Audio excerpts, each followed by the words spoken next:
Dave O'Sullivan has always regarded family as his biggest asset, in life and racing.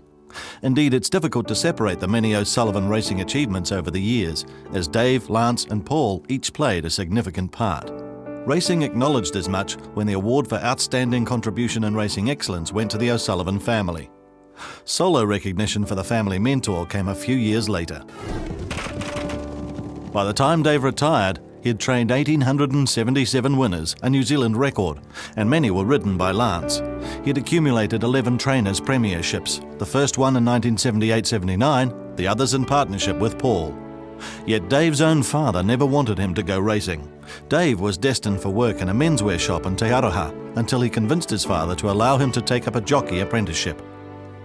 A proud moment was winning the 1953 Railway Handicap in front of the Queen. Dave rode 125 winners in a decade before battles with weight prompted a move into training at Matamata. Dave found training more fulfilling than riding. It was also a lot of hard work and at times heartbreaking.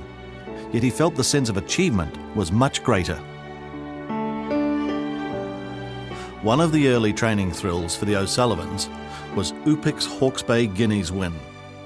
Another was the AJC Oaks with La Souveraine in 1984. Dave believes Lance came of age in this race, showing incredible nerve and patience to win.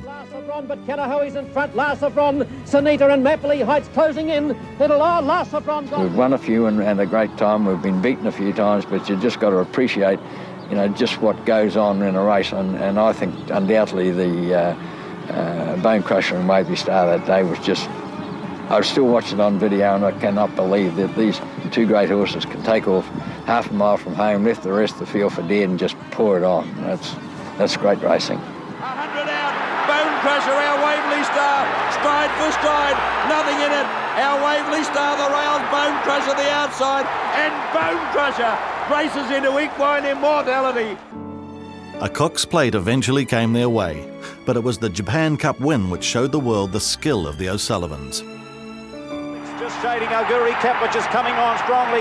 O'Sullivan getting desperate on Horlicks on the inside. Auguri Cap trying to peg it back, going to the post. Horlicks is going to hang on. Horlicks, the Kiwis get the money from Auguri Cap, about ahead in it. There have been other famous victories, but Dave always rates the Galaxy win by Mr. Tiz as one of the greatest performances he's seen on the track.